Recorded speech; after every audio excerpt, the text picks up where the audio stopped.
And we're live, and this is Homeopathy Nook for Saturday, November 4th, 2023, folks. Next year is appearing soon. 2024 hopefully will be a fantastic year for you and a fantastic year for homeopathy. But we're going to talk today about the role of etiology, the work of a very, very brilliant Dr. Lip, and we're going to pay homage to him. To be specific, Dr. Kopiker pays homage to Dr. Lip. Okay. Now, kindly allow me to admire with you what I consider the greatest case of all time, reported by Dr. Veshel Haft, who wrote this of Dr. Lip. It was not only his great knowledge of the finer and subtler indications for remedies, or his judicious examination of our patients,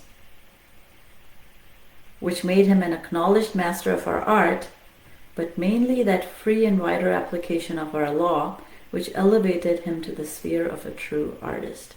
How does an artist homeopath think? Here's a case that Lip mentions.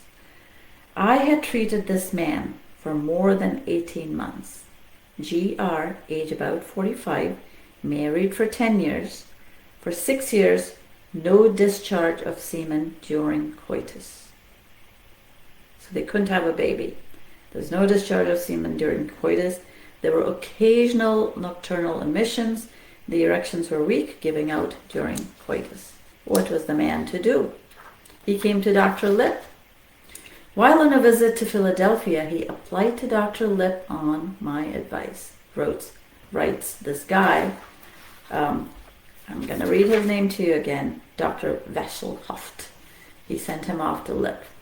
I find that your patient, Lip wrote back to him, and he said, I find that your patient had diphtheria about 14 years ago. The character of the attack was that it went from one side to the other, and finally back to the original site. Great weakness, almost paralytic, followed the attack. And he thinks he never regained his vigor and normal strength since that illness. Why does he think that? Because that is the art of homeopathic case-taking, folks. When you talk with people, you ask them to describe what they think caused it, because you and I don't know that. The person knows very well what triggered that illness, that injury, that feeling, that emotion, that chronic disease. What happened? Never been well since. The acronym for that is NBWS, and he had been NBWS since 14 years ago when he got a severe attack of diphtheria. And let's see what happens. He never regained his vigor and normal strength since that illness, he feels. I have given him a dose of lactaninum CM, which is 50,000, which may be required to be followed by a dose of pulsatilla. Suffice it to say that he never needed the pulsatilla. In 3 months, his wife conceived. Now, as far as we know, lactaninum has nothing by way of sexual weakness. Lactaninum is the milk of dog. This fact disturbed Lip very little in his selection. He didn't care if it didn't have any of the items in the repertory. He looked deeper and found the causes and the remedy. The causes, the etiology, and the remedy. This, folks, is true homeopathic pathology. All knowledge in the world of special pathology could not have revealed the remedy to anyone. To the homeopathic artist, however, it was revealed. I'll leave you with that thought.